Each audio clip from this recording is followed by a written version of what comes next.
Hi, good evening. I'm Michael Drolet. I'm a Senior Research Fellow in History and History of Political Thought here. And it's a great pleasure for me, because I read this in manuscript form. It's a really great pleasure for me to present to you Morwenna Blewett's, her, what I think is a magnificent book, Art Restoration and the Nazi Regime. So Morwenna studied at the Courtauld Institute of Art, and she completed a BA in History of Art in 2000, and then an MA in easel painting conservation in 2003. She completed a graduate diploma in law at the University of Westminster and a diploma in art profession law and ethics at the Institute of Art and Law, and then an LLB at the University of Northumberland's School of Law, where she was awarded the Bond Dickinson Prize.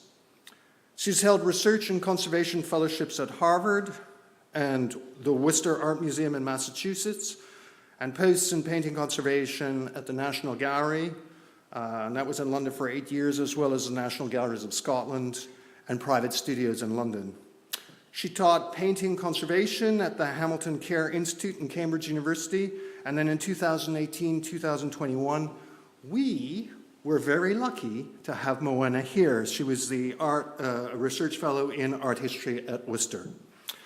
So she completed her doctorate at the Pearce Institute for the Study of Anti-Semitism at Birkbeck College, University of London, in 2022, and she's published widely on topics of conservation, conservation history, and law.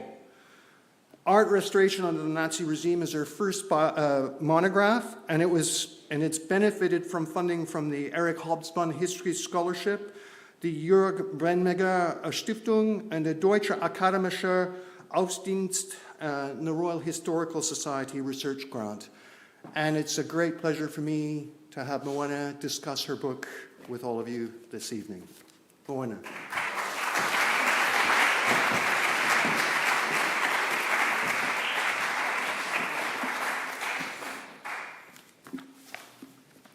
So thank you for venturing out on a rather wet afternoon in February. It's great to see so many people here, and really since 2018, from the start of my fellowship at Worcester Worcester College and the Ashmolean Museum, and long after, my colleagues at both those institutions have sustained their interest in my work and its outcomes. So I feel really heartened to be invited back here to launch my book, surrounded by friends, family, colleagues, and the wider Worcester community, who I know take a strong interest in academic life here. I want to say a really big thank you to Michael Drolet and Peter Fowler and the Senior Common Room in particular for making this event happen, and for their incredible support socially and professionally over the years. It means a huge amount to me, and it's also, I feel very happy that Martin Paisner is here this evening as well, who has supported me throughout my PhD, has always been interested in my topic, and the Roll Foundation too, which funded significant parts of my PhD research, but also crucially funded the images that go into my book. The images are central to its arguments, and so without the images, basically this book wouldn't exist, and we know how expensive it is to produce academic books with images in them. So the cultural realm and its manipulation was vital to the Nazi regime, and accordingly fine arts professionals were purged of those not considered part of the German community, and so these people were removed, and this fractured professional networks, and it stymied technical progress, and it also severed international collaboration, but the main reason for this, it allowed complete control by the state. So those who were permitted to remain within their roles, more often than not, responded with a willingness and a fervour that brought individual rewards. So it brought professional recognition, it brought career progression, and this was no different from restorers. So I'm talking as a whole about the professions of sort of curatorial professionals, museum directors, dealers, but restorers were really a central part of that makeup. So I'm going to use the word restorer here because it reflects historic usage rather than the word conservator, which we use today to describe conservation professionals and restoration professionals. Generally speaking, conservation is the word we use. So apart from those who were forced labourers in restoration studios and workshops and depots set up by the Nazi regime, their skills provided a temporary hiatus to their inevitable murders. So those individuals who were deemed racially acceptable by the regime took full advantage of those circumstances. So as you can imagine, they filled coveted jobs, they benefited financially from having private clients, they took clients from individuals who were prevented from practicing, and they also lobbied for further advantages in terms of pay and conditions that they thought were due to them as racially valuable workers. So when I'm using the word racial here, it's always in inverted commas. So despite what qualities of passivity and political neutrality we might mistakenly ascribe to restorers in their status as sort of solitary, craft-based manual workers, these individuals had real agency and they had real potency under the regime. So they could garner profits, they transmitted propaganda, they shaped looting policy from below, they inserted themselves at elite levels socially as well as professionally, and they treated and they revived historic texts that were used specifically to provide the bureaucratic grounds on which to kill millions of human beings. And there's no evidence they questioned this. They were not mere functionaries. They had choices and they shaped their own careers under the regime. So during the National Socialist period, restorers also engaged in ideological broadcast, and they did this through the preservation of non-looted paintings and other looted works of art. So they helped conceal the fact that many of these works had been stolen from victims of the regime. And then post-war, they sought to conceal their involvement with these criminal objectives through the minimisation of their roles or the complete erasure of their status under the regime. And this is an area where people are increasingly researching the work trajectories of certain individuals. So such acts of revelation and concealment, both political, physical and intellectual, were fully documented at this time, intentionally and unintentionally. And through their work, restorers really conspired with the regime, and their rewards were generally quite rich, and their reputations were generally unsullied. So this afternoon, I'm going to explain my main motivations for writing a book like this, and then I'm going to give you an idea of the scope of the book and who I think should read it and why. And after I've gone through that, I'm going to talk about some selected topics from the book, so you'll have a sort of snapshot of the involvement of restorers under the National Socialist movement. So I'm going to speak for about 40 minutes, and then I'm very happy to answer questions after that. So I started thinking about this topic while working at Worcester Art Museum in Massachusetts, where I held a conservation fellowship. And this was my first proper job in conservation, and it was a great place to start as a young conservator. And two significant things converged during the time I was there to set me off on this path. So the first thing was among a range of paintings I worked on. This museum has a great survey collection, largely built up through the glory days of 19th century American industrialization. So it was it was a richly deposited museum. So I got to work on all sorts of paintings. But one of the first paintings I worked on was this Fauvis painting by the Dutch artist Kees van Dongen. And Kees van Dongen would have been considered a so-called degenerate artist by the regime. So actually later on he ingratiated himself with the regime, but that sort of shows the flexibility of some of their visual culture policies. So I started thinking about degenerate art and what this might mean, and so I started looking at the kind of connections that the regime was making between race, illness, disability, disease, and the international avant-garde. So these paintings were paintings that were banned from public collections, either by selling them off or later burning them, but not before they exhibited them to publicly ridicule them in travelling exhibitions, and I'll come back to that a bit later on. So secondly, while I was at Worcester Art Museum, I became familiar with George Stout. So he was a museum director at Worcester in 1947, which is quite unusual for a restorer. That's not usually what restorers do. They don't usually reach directorial levels at this time. But the museum had started its conservation department in 1936, so again, it was quite early. It was quite forward-thinking. And so I was able to look at research and understand the history, the early history of conservation in America, but also in this particular museum. And so this meant looking at materials relating to stout. And so during the end of the war, and immediately afterwards, Stout served as a monuments officer in an Allied initiative that was set up to protect cultural property during the end few passages of the Second World War. But he also investigated people who were participating in looting itself.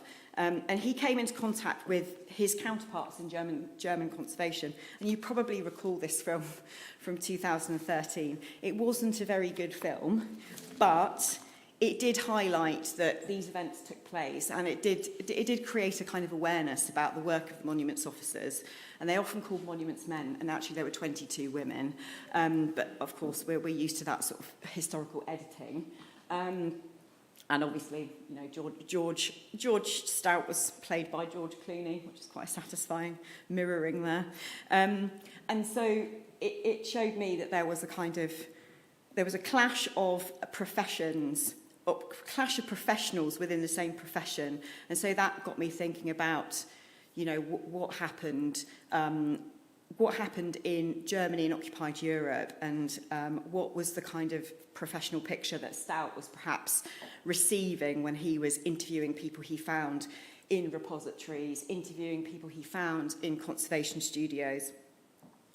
And then my next post was at Harvard, which was a wonderful place.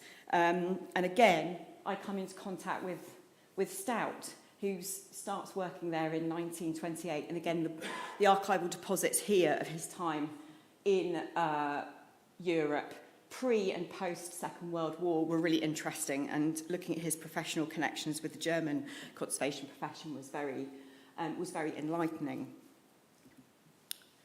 And luckily for me, I was also able to work with Sarah Kianowski, sadly no longer with us. She died last year, but she was an absolute powerhouse in provenance research. And provenance research is a process of establishing the chain of ownership of a particular art object for a given period. It might be all of time, it might be between 1933 to 1945. But at this time in 2005, it was quite difficult to access archival material. Washington had microfilms of masses of Allied documents. There were some seized documents, but generally speaking, not a lot was digitised. So she was really helpful to me to show me where I could find archival material, but also crucially find scholars who were piecing together what was left of National Socialist documents, particularly relating to looting agencies. So I begin to sort of understand the material context and the bureaucratic context of some of this material. So after all these interactions and many years passing, a growing familiarity with source materials made me think that I really could write this book, and I was really surprised the book didn't exist, probably naively so, because not everyone's interested in conservation, and certainly wasn't at that time, but conservation history is gathering pace. And it became clear to me that it should be written by somebody who had practical experience of the profession, but also somebody who understood something about conservation history. So these were personal reasons, and I don't think they're strong enough to actually write a book, but one always begins with one's personal reasons to do something. So I think, I mean, every professional is sort of curious about their own background and their own wider sort of vocational history. So that sort of made sense to me. My knowledge of the professional diaspora of particularly people who were excluded from the regime, so Jewish practitioners that were working in the UK and the US, I knew a lot about them. I came across their work all the time. They had published quite extensively, so I felt like I needed to know more about their so-called racially valuable, politically reliable counterparts who remained behind to prop up the regime. And I also thought I wanted to uncover how restorers and restoration were sort of embedded within Nazi organisations. I didn't want to look narrowly down a kind of the barrel of just the profession. I wanted to see how the profession related to military networks, how it related to state bureaucracies, and how these people connected with the Nazi elite, if they did at all. And I also noticed as I began the work that people didn't want to talk to me about it. And I found that really quite enticing, because the minute people start putting phones down on you or saying that I shouldn't be poking into this, that and the other, it slightly implies that there is some material that's worth hiding. So that was another reason. So that was probably like a kind of, that was very much a kind of carrot on a stick of trying to work out what actually was available in terms of information. So then I thought, could the book benefit the conservation and museum community? And the history of conservation is a relatively new discipline. Its body of scholarship is growing, but publications tend to be quite narrowly focused on biography of certain practitioners, so usually the people who've published quite a lot in their own right, or the history of a particular institution, or a conservation technique, or the conservation of a particular object. So, and I don't mean to be disparaging about either of these books, because I've got chapters in both of them. They're good books, they are available for sale, and they do what they set out to do, but what they don't do is they don't examine larger political structures surrounding the operation of the vocation, and they don't scrutinise or apportion practitioner involvement in state policy. And they don't really talk about conservation in the context of other social or wider cultural objectives. So that was a good reason to write something which engaged a bit more with a wider context. The other reason was to include restorers in discourses about profession-based discussions under the regime. So we're all familiar with books about what was medicine doing under the regime, what was law doing under the regime. There's even a couple of papers about what gastroenterologists were doing under the regime. So I felt that proposing restorers didn't really detract from that. They weren't as niche as perhaps they might seem from the outset. And I can understand why people focused on practitioners and professions that really were engaged with war crimes to do with harm, to physical harm to human beings. But actually, as I discovered later on, restorers were also responsible for that. But really, there needed to be some distance to make up in looking at particular roles of fine arts professionals, and I felt this was worth doing. So I thought it could serve as a case study to demonstrate practically that conservation is never neutral, and I will come back to that theme in a bit. And it would also allow for some professionals who managed to reconstruct their careers fairly rapidly after the war and after being involved with regime activities that were linked to war crimes. And I felt that there was a lot of post-war reputation washing, or at least erasure, and writing this book would really help the museum and the conservation community to understand that these people are in their midst, and there is not necessarily a reckoning, but one needs a dispassionate examination of the work they did under the regime and why they did it. And then The other reason for doing this would be to provide a real practical resource to assist in provenance research and restitution processes. Because as I discovered, restorers, they were restoring things, but they were also dealing things. When they could get hold of stolen paintings or stolen objects, they were increasing their dealing concerns, whereas previously they had only really restored things. So it was quite interesting to me that you have names that were associated with certain paintings that were taken from certain collections and sold to certain Nazi buyers. So I wanted to create basically kind of a list of red flag names that would be useful for people who were engaged in provenance research. And also I felt quite strongly that the book should say something about the profession under the regime, but it should do in the form of a dialogue with major historical questions about National Socialism, so it wasn't siloed. So I wanted it to engage with wider academic debates about culture and governance under the regime. So I knew that primary materials were abundant, and I knew I could probably access more, but they hadn't been published in secondary literature, and they hadn't been considered by major scholars of the regime. I also knew that significant personalities in the regime had close connections with restorers, and this hadn't been highlighted at all. So, for example, at the Nuremberg trials, Hermann Goering spoke about how he used restoration to justify looting as a public good. And he also had his own in-house team of restorers of at least 6. And I knew that the practical aspects of restoration illuminated many of the processes that the Nazis put in place to achieve looting, broadcast propaganda and promote nationalism, and also to racially sort the population for the looming wave of genocide. So that feeds in directly into the wider historical debates about the regime and its momentum towards genocide.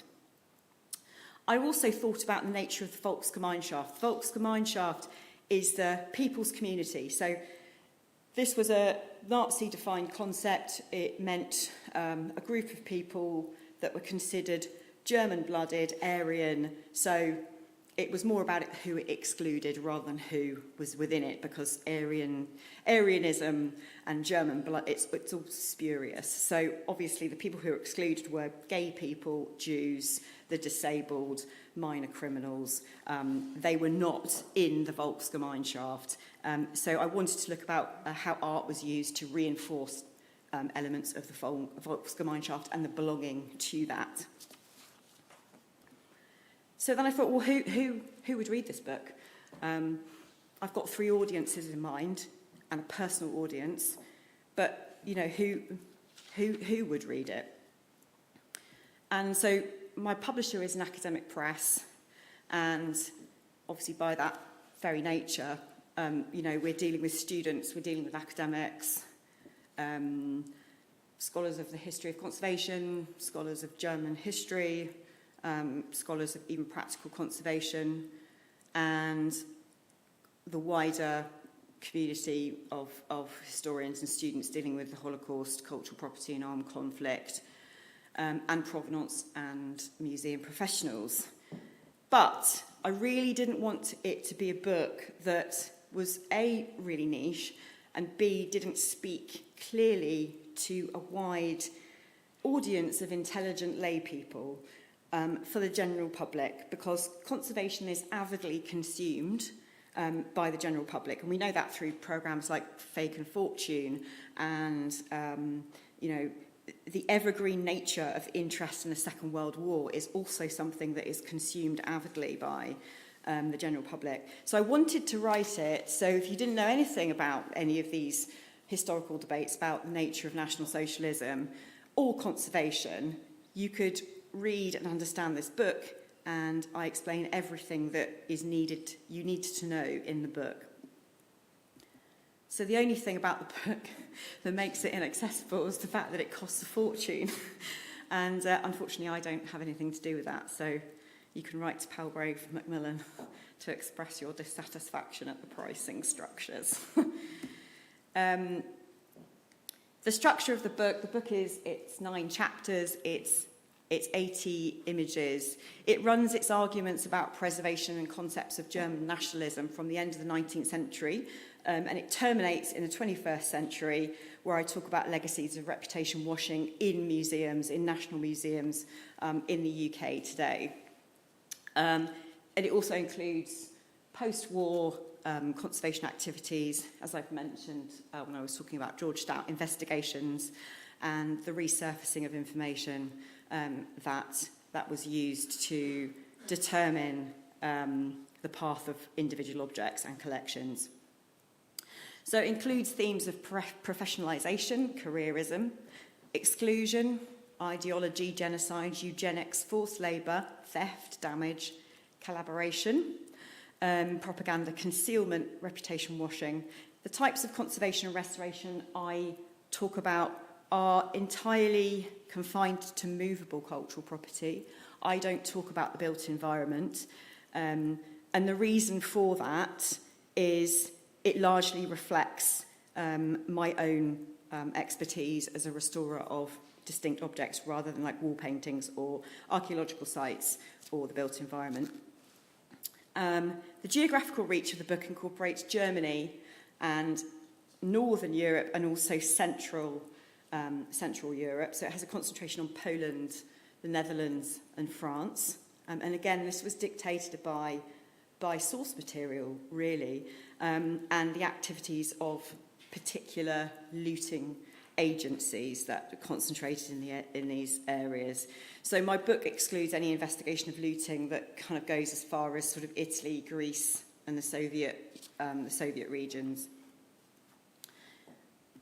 So I'm now going to give you quite a limited snapshot of some of the book's content in terms of its discoveries and its arguments. So Hitler, I think we all know, he was an ambitious but extremely limited painter, and he was familiar with technical processes. And the works he once made and sold for a living included oils, watercolours, sketches, and these ranged from portraits to landscapes and to advertisements for cosmetics, shoe polish, hold on to your lunch, ladies' underwear. It's not a nice thought, but it was quite interesting to read that. And he also experimented with like various visual effects. So sometimes he kind of sought to mimic the effects of age with his paintings. And he said, I would give them a pleasant old-fashioned quality by holding them near a fire until they turned brown. And earlier in life, he also experienced restoration methods because he was employed in 1906 to 1907 to retouch a decorative painted ceiling in the Kunsthistorische Museum in Vienna.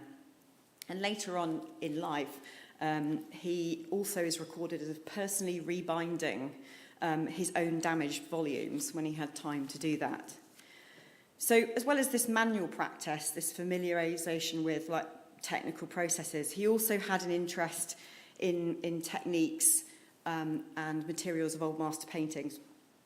And there were recorded monologues of him late at night talking about art, and some of them capture him explaining the division of labour in the execution of paintings by Peter Rubens and Rembrandt in their workshops. And he also remarked on the sort of technical authenticity of certain compositional elements of painters like Murillo. And he also liked to talk about architectural finishing techniques which mimicked older ancient techniques. So the inclination really to set up fabricating a Nazi visual culture, a sort of livery of the movement, it seemed quite a predictable and inevitable step given that you've got a dictatorial leader who's really interested in art, so that's not really a surprise. But the work of their regime was also subtractive. It sought to pervert the course of art history. Avant-garde art was removed from public galleries and later private collections. And it was publicly ridiculed in these exhibitions, these travelling exhibitions. And it was ridiculed because it was proclaimed it had links to race, mental and physical disabilities, Judaism, communism, and perceived profligate public spending during the Weimar period. And of course, nobody could criticise any of this because art criticism had been banned by the state around this time. So the regime wanted to perform a particular type of political act with art that reinforced its own ideas about race, work, gender roles, relationships, and the so-called undefined German spirit, very kind of vague terms. But creating their own type of art to replace what they removed actually proved to be much more difficult than they envisaged. So they had these juried exhibitions that took place annually from 1937 to 1944, and they encouraged artists to submit German art. And there were no real guidelines for this at all, apart from the fact that no unfinished work would be accepted. So the works were sort of stylistically committed to an academic conservatism. You know, they didn't like sketchiness, they didn't like colours that weren't representative. I mean, we're quite familiar with what they didn't want. And so, you know, the majority of these exhibits were depictions of like landscapes, peasants, rural idyls, mythological scenes, heroic nudes, animals, still lives, portraits, and the media included sculpture, painting, and drawings. And so this is the kind of fare that was produced, you know, pretty much every year for this type of exhibition. And they were considered a flop, and we can see why they were a flop.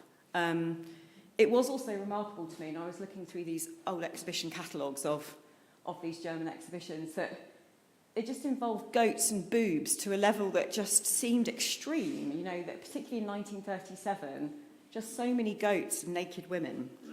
But yes, so they were considered a flop, and they were considered a flop by the Nazi elite themselves. Attendance at these exhibitions was really poor. None of the works really sold very successfully. They sold some.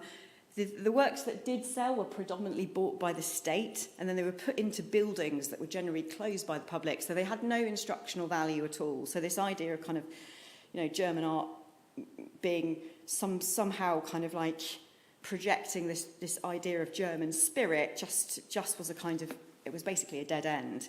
And even Goebbels recorded in his diary that Hitler was absolutely furious with the selections. And he wrote, "The paintings are catastrophic. This is what happens when you have a jury of artists. They've all lost their senses. The Führer is fuming with rage."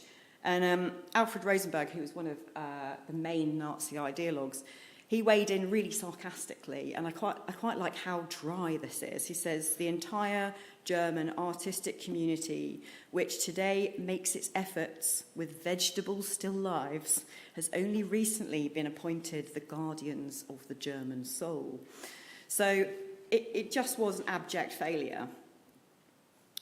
But the regime knew it could rely on another source of images, and these were specifically old master paintings. And the source of these would expand over time because it started to occupy Europe.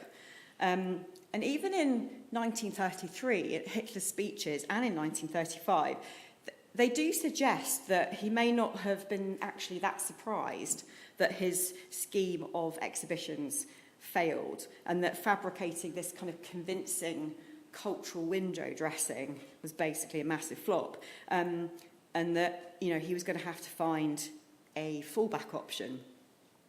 And so he says in 1935, "The nation has works of such enduring value in those spheres of art where we lack great master spirits today, that for the time being we can be content with what we already possess in such spheres." So he says, so therefore it's the first task of the Third Reich to devote special care to cultural works of the past and to endeavour to render them accessible to the broad masses of our people.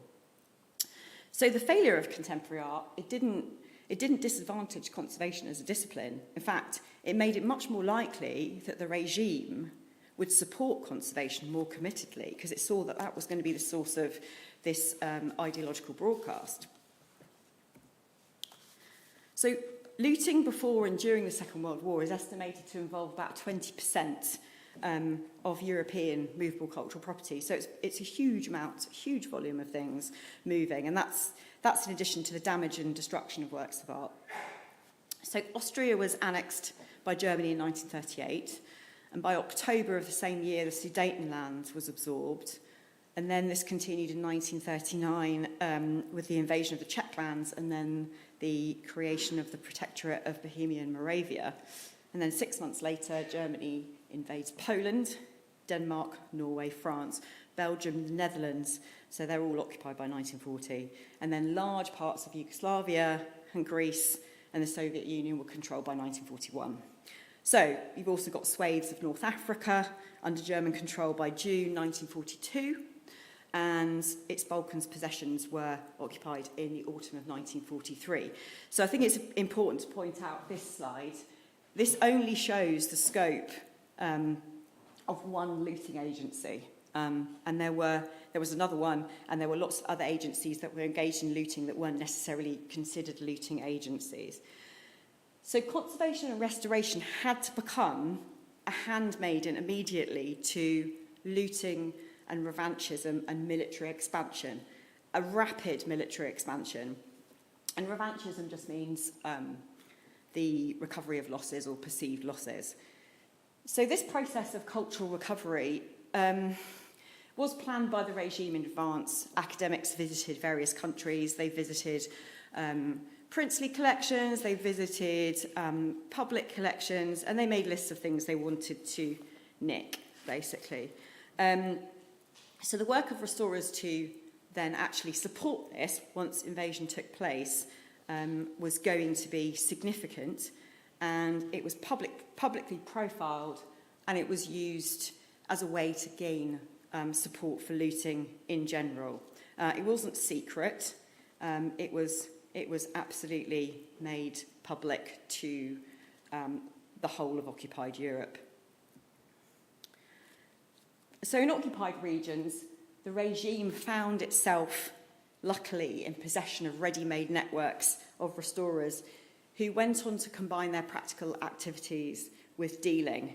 There were lots of ideologically engaged restorers who were only too happy to take huge advantage of ownerless property, so they could restore it, they could deal it, they could concentrate on making deals with Nazi buyers. They would act as middlemen.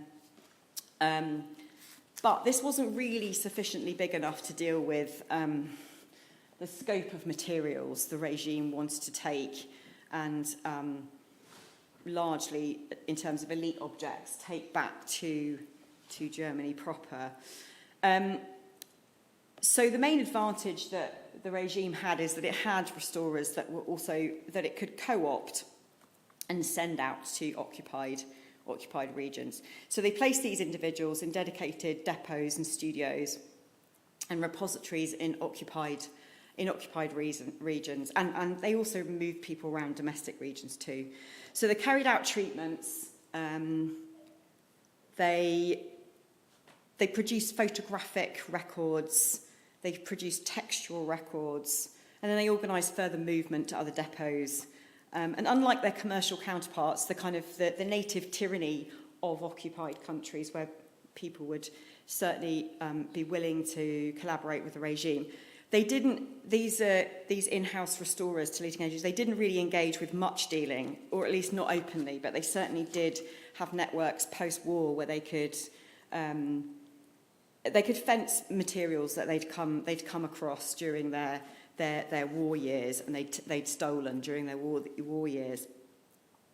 So some of them used their positions to carry out this private work as well that was forbidden by the regime, although there wasn't much of it. But they also provided technical insight leading to authentication and appraisal. And because they worked in museums, they were already au fait with kind of mass condition surveys, storage, packing, transport.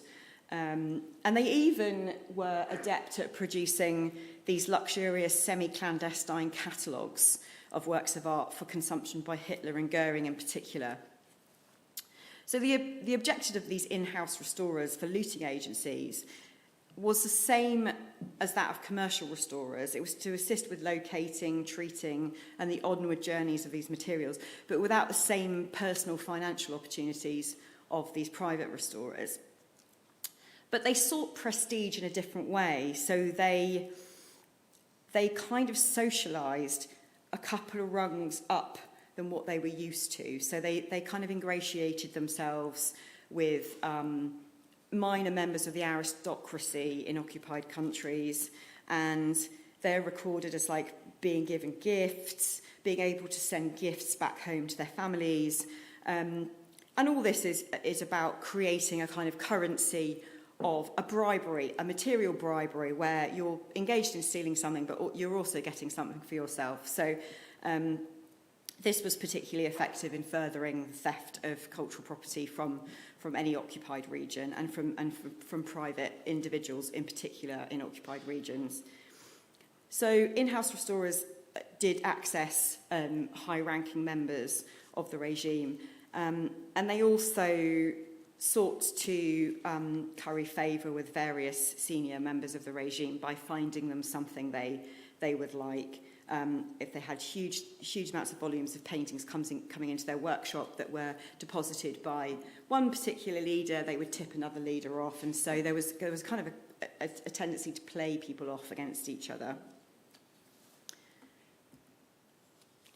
So between February 1940 and May 1942, in a restoration studio in Nazi-occupied Poland, a Viennese restorer from the Kunsthistorische Museum was working on a stolen painting for the Mullmann looting agency. And this is Edward Kneisel, and he's restoring, remarkably, the Massacre of the Innocents, considered at the time to be by Lucas Cranach, but actually it's a workshop piece. And it was Cranach was a highly prized German artist, and so this painting was destined for probably an elite collection in Germany, or maybe even for the planned Führer Museum in Linz. So it's quite prominent, quite poignant, I think, that Kneisel was carrying out this sort of stage-managed cleaning and retouching on this kind of fetishised painting that depicts mass murder, and he's doing this less than 50 kilometres from Auschwitz, where hundreds of thousands of men, women and children were deemed unworthy of life by the regime, were being massacred. So yeah, it's a funny choice of painting to use, and in fact, I'll show you on the next slide, it doesn't actually get used in the same way, because there's obviously some sheepishness about, you know, showcasing German activity by showing a painting of infanticide. So in this article of May 1942, this appeared in this newspaper, which is a German language newspaper, and it was distributed in occupied France and Belgium, and it featured Kneisel as the public face of conservation. And it had a circulation of approximately 40,000 copies for the German edition and about 7,000 from the French edition. So this was designed to reach a kind of wide range of people, of normal people, who could read these particular documents, these propaganda-based documents. And the article claimed that prior to German occupation of Poland, the Poles had little regard for Cranach and Weitstoss and all the followers of Dürer, and that such neglect had led to the loss of these incredibly valuable works. And wasn't it great that the Germans had arrived to reverse, you know, the feckless negligence of the Poles? But what I think it shows here is that it's about positioning Kneisel and literally positioning him as a poster boy for the German conservation of stolen paintings. So he symbolises Germany reclaiming its patrimony. And interestingly, they don't choose to use one of the other images that I showed you before. If you look at these images, you know, you can see piles of dead babies everywhere in these photographs, but they were rejected. in favour of this one, where his palette is raised up at a level that no restorer could really retouch at. But his palette was really useful because it covered all these dead babies. So it was kind of like, it was a bit of a strange sort of campaign, but nevertheless, it shows that conservation was about creating a level of the grounds for looting. The book also explores and confirms the application of mass restoration processes, which were entirely instrumental in the deadly racial categorisation of human beings. And therefore, without this restoration work, the direct route to genocide would have been a little bit more circuitous for certain individuals. So the preservation of certain types of cultural materials. So in this case, I'm talking about documents, so centuries-old documents listing births, baptisms, marriages and deaths. They came to be viewed by regime authorities as essential to the process of scrutinising the population, to discovering the racial background of past generations. So if you wanted to hold a certain job or you wanted to gain a particular type of benefit, you would need this thing called an Aryan pass. And in order to get this Aryan pass, you needed to research your family background to make sure that people in your family were not members that were members of the Volksgemeinschaft, and they weren't people that were being excluded by the regime. So this was a formal declaration of racial purity, certifying that a person was a member of the Aryan race, and this was key to membership of the Volksgemeinschaft. And so it governed your life, basically, and it also governed your death. So if you couldn't get it, it probably meant that you were on your way to being excluded and murdered by the regime. So these materials were bound and unbound paper documents. They came from churches, synagogues, and civil authorities, and some were dated as far back as the 17th century. And they were mostly dirty, damaged, suffering from insect infestation or iron gall ink corrosion. So iron gall ink corrodes its substrate, and you end up kind of with holes in the painting, in the paper where the text has been written out. So a lot of them were illegible, and they were fragile. So they couldn't be handled easily, and they couldn't be read easily. So paper restorers and bookbinders were employed to repair pages and clean these bindings so that these documents could be handled. And then there were teams of imaging specialists who were enlisted to photograph all these documents. So a giant database of ancestry could be created. And this was all with a view to assisting the regime's goal of revealing racial makeup. They had massive problems because they couldn't work out really who was Jewish and who wasn't. You know, they had arguments about a Jewish spirit or a psyche being an aspect of race, and obviously all this is nonsense. But they couldn't really counteract the problem that Jews didn't all look the same. So in turning to these texts, they gave this kind of perverse historical patination, this kind of gloss of sort of fake officialdom to bolster race mysticism and to kind of back up their scientific techniques. So the physical damage, really, to this heritage actually mattered to the regime in and of itself, because it presented a bar to understanding who was going to be in the community and who should be chucked out of the community and ultimately killed. But the regime didn't really care about these objects at all. They just wanted to make them legible, record them, and then after that, they didn't really care about the integrity of the objects at all. They were, these processes were really conceived to gather data to construct the Nazi racial state. And by November the 3rd, 1942, the regime had used a camera-based system to record images of about 20,000 volumes of church books across the Reich, and this amounted to 600,000 rolls of film and about 180 million individual pictures. And some church authorities preferred to use their own copying equipment, and they paid local bookbinders for conservation work, which allowed them to maintain greater control of their own books. And a few parishes even used damage as a pretext for avoiding calls to surrender their volumes for use and duplication. So in refusing to do that, they retained their ability to draw income from people who needed to use this information to get this Aryan pass. So they could charge fees for longer for people who needed to come in to create this this kind of stock of information that they could apply for an Aryan pass. So in all the documentation that I examined to date, there's no ethical resistance from within the churches, Protestant or Catholic.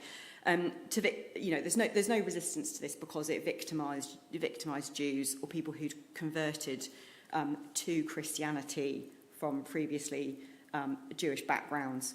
There was literally nothing. It was more about making money and reducing the damage, but because they wanted to really ensure that these documents could be used for as long as possible to create as much money as possible. Which brings me back really to the kind of the contemporary theme of contemporary accountability in conservation and what we can learn from conservation history. And there is a sort of kind of misguided comfort in viewing the physical work on cultural property in a vacuum. So, for example, in these church books, you could say, well, the restorer just worked on making sure that someone, this church book could exist for, another 100 years. But what I'm trying to sort of show with all these avenues of how the regime used conservation is that conservation always has an effect on the human realm, and it can be positive and it can be negative, and it's frequently through a complex mixture of the two. And what we choose to preserve is always a political act, and conservation and restoration can never really avoid political coloration. And I kind of wanted to make this point, but then I saw a conservator on LinkedIn recently, and she just made this point so brilliantly, and I'm just going to basically use what she said. So she posted on LinkedIn a few weeks ago. She said, I saw someone on here ask that we keep politics off a business networking platform. My business, both my private practice and the profession of conservation, is political. My grandparents fled Europe during World War II and sought asylum in Colombia. My parents later left Colombia and were able to obtain US citizenship in the 1970s. Generations of my family survived because other countries opened their doors. As a conservator in private practice, the work I do is rooted in care, responsibility, and stewardship. I am entrusted with objects that hold memory, personal, cultural, and collective. Decisions about what is preserved, how it is preserved, and who has access to that care are never neutral. Conservation of cultural heritage is the conservation of memory, and memory, by its nature, is political. This is not separate from my business. It is the reason I do it. Abolish ICE. And I think I'm going to leave it with Cynthia's words. And if you want to buy the book, there's a QR code. And I'm very happy to answer questions.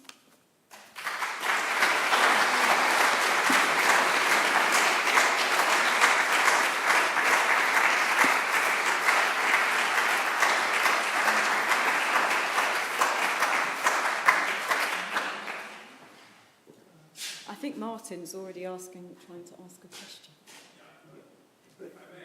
Yes, you may. And so just before you ask your question, Yeah, there are please. leaflets outside with the QR code, so you can take it away and order at will. Thank you very much, Morwenna. That was most interesting and illuminating. Thank you also, if I may, for your kind acknowledgement earlier. I'm proud to have been associated in some small way and to have been allowed to touch, or rather be touched by your work and your career. Thank you. My question is, do we know to what extent these restorers, in the guise of restoration, undertook work which materially altered the work they were conserving? And if so, is there a record of these works, and have they been re-restored subsequently? Yeah, so in terms of sort of trying to find a kind of national socialist approach to the actual physical restoration of something in terms of what, you know, processes are applied to, say, restoring a painting, you don't really find that in terms of treatment reports. What you do find is, I've got a chapter in my book about attribution and authentication. And because the atmosphere of currying favour with the elite was so heightened, you have paintings that are bought by certain individuals for other individuals, high-ranking individuals, who they want to ingratiate themselves with. And they buy lots of things that are said to be by one artist. And there is a slide into attempting to authenticate paintings that have previously not been accepted as to be by a particular artist, and they are kind of upgraded in this period of time because of the fervour of collection. So, for example, I write about a painting purportedly by Raphael. A particular buyer had failed to sell it to the Pope as a Raphael. Lots of technical doubt had been cast on this painting from the end of the 19th century, really, until someone attempts to buy it for Hitler as a birthday present. And certain people are desperate for it to be a proper Raphael. But because it's been contested and eventually the regime understands that this painting is slightly problematic, so they have lots of technical analysis done, and it's found that it isn't by Raphael, and it had been established many times that it was not by Raphael. But you do get these kind of letters where somebody comes up with unfavourable technical results and someone suggests losing that particular X-ray, or, you know, spilling your tea on something, or putting a lit cigarette on it to get rid of the evidence, the fact that something has been found not to be by a particular artist, because there is elements of wishful thinking and obsequiousness. So I wouldn't say, in terms of physical restoration, I haven't found any elements of that yet, but in terms of authentication, that's definitely happening, yeah.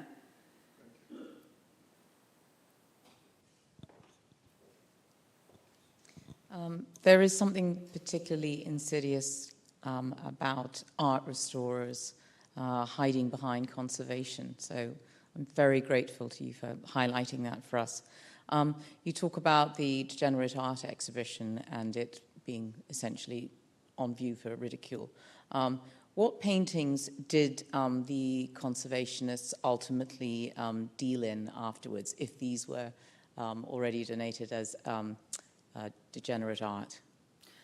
Yeah, so there's sort of two aspects of what you're saying there. So there are records that show that actually the treatment of degenerate art by conservators, they're quite concerned about it. They don't really like the idea that these paintings might be damaged or destroyed, although they write a few articles in journals about sort of making sure that the removal of these things is done properly, so no paintings are damaged. Well, of course, later on they obviously get burnt.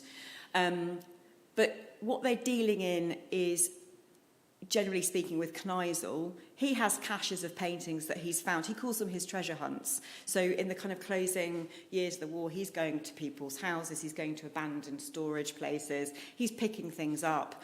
And they weren't degenerate paintings. They were mostly kind of like 19th century, 18th century things. So I wouldn't say that there's this connection between restorers and degenerate art dealing in particular post-war, or so that they're always looking for an element of being able to take advantage of a situation. And also, you know, degenerate art, as you probably know, wasn't all destroyed. It was used as trades. So you get Goering, who sort of swaps a florid nude, you know, 18th century nude for sort of, you know, 15 outstanding international avant-garde paintings. So it's used as currency as well. But there isn't a sort of particular occasion of restorers that I found that interacting with the dealing or selling of degenerate art in that respect, no.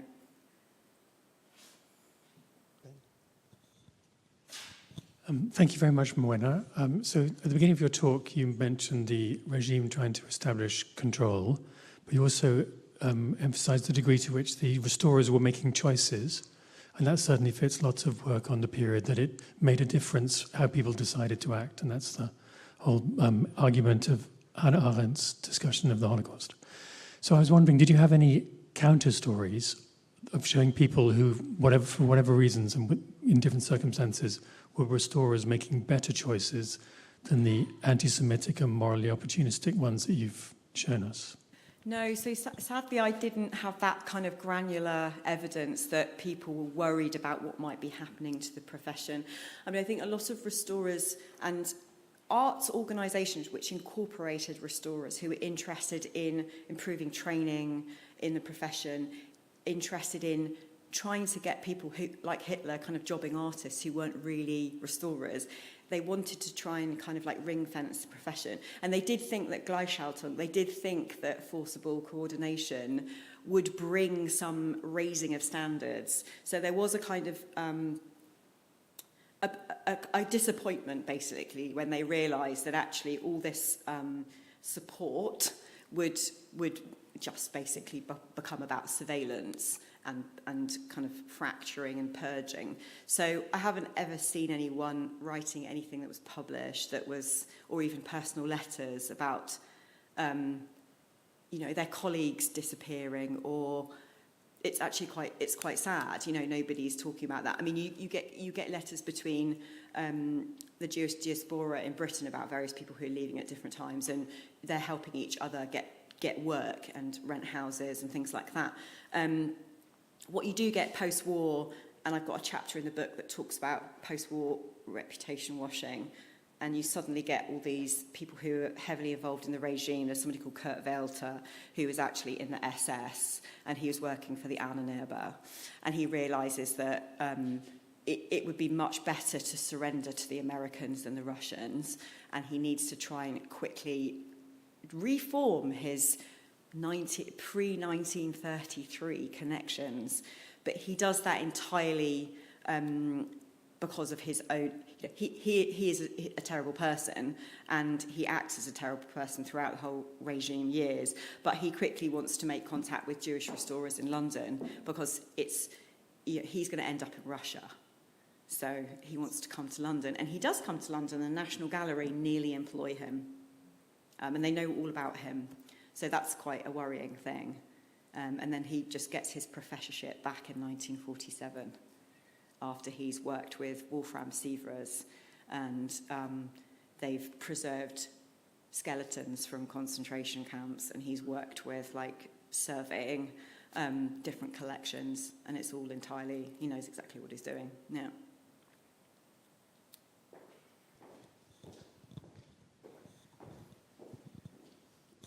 Thank you for an absolutely fantastic talk. It's amazing. So much stuff that is completely new to me. I just want to ask something about quite a sort of side thing. And that's that you said that the churches in Germany showed no resistance to giving up their records in order that whether someone was Aryan or not could be proved.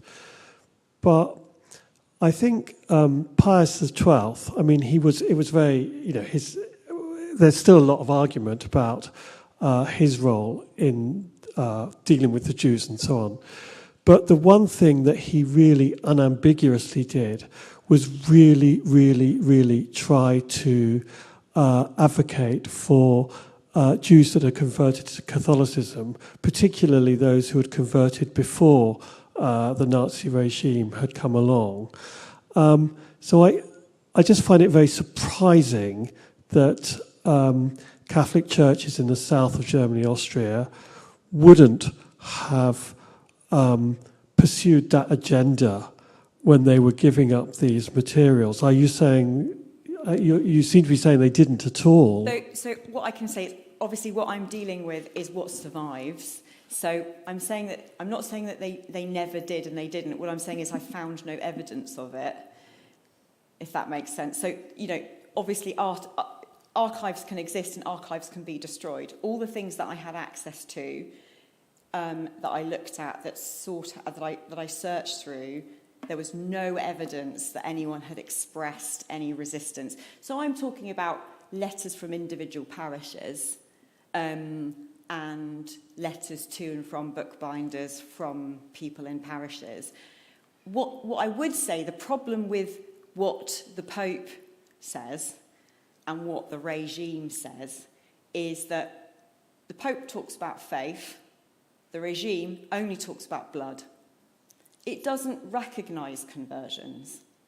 So even though you might have somebody who lobbies for those people who were from a Jewish background and converted to Catholicism, that wouldn't help them with an Arian pass.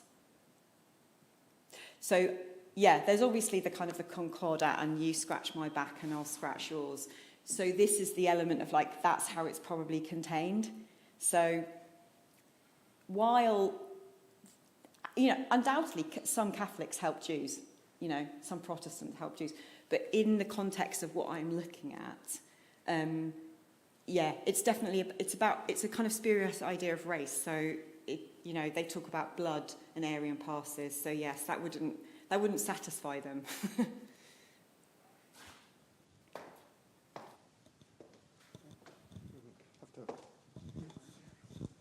Thank you.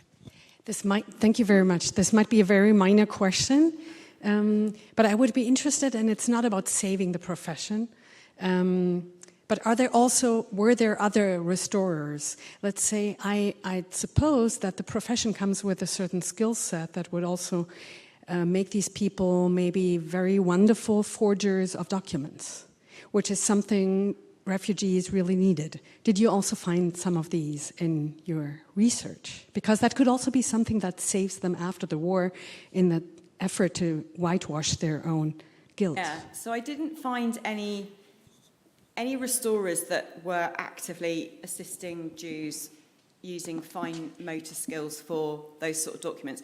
What I did find is that I looked quite a lot at the counterfeiting process. So at Sachsenhausen concentration camp, the regime set up a kind of camp within a camp to forge the dollar and the pound because they were going to destabilise American and British economies by flooding it with paper money and forged paper money. So what I did find in my chapters that deal with forced labour, you've got people who were incarcerated who had fine motor skills, so hairdressers, printers, some restorers. They are all co-opted into this process, and they help forge the dollar and the pound. They're coerced into it. What you also have, which is sort of heartbreaking testimony, is that when that project ended or got too difficult, they also started to use documents from people who'd been killed in concentration camps, and they would be made to doctor those documents to give Nazi officers fake documents so they could disappear. So you get that, but I didn't find anyone who was actively working for the regime but also had a kind of sideline in kind of resistance work or saving people on a kind of humanity. So it doesn't mean it doesn't exist, but it just means I haven't found it. But most of these people I look at were, they really liked what they were doing. Some of them were quite low-ranking people. And of course, if your department is subject to the restoration of the civil service laws and you lose all your Jewish colleagues who might be more senior to you, you've suddenly got a great new job. So there's a lot of this kind of, by making you complicit in the regime through professional, personal circumstance is what I found mostly, rather than help and assistance, Thanks very much for your talk. I'm interested in whether this focus on restoration throughout and before the war was related at all to some of the rhetoric that we see in World War I and even in the late 19th century about the idea that Germans, and especially Germans at war, are particularly barbaric or particularly inclined to destroy art. We see that around Louvain in the British press, for instance. Yeah, I mean, you definitely see that there's a kind of the propaganda of certain objects as well, and certain, the Versailles Treaty, that's something that obviously really upset the regime because they lost things like the Ghent altarpiece, all those things that were, so cultural property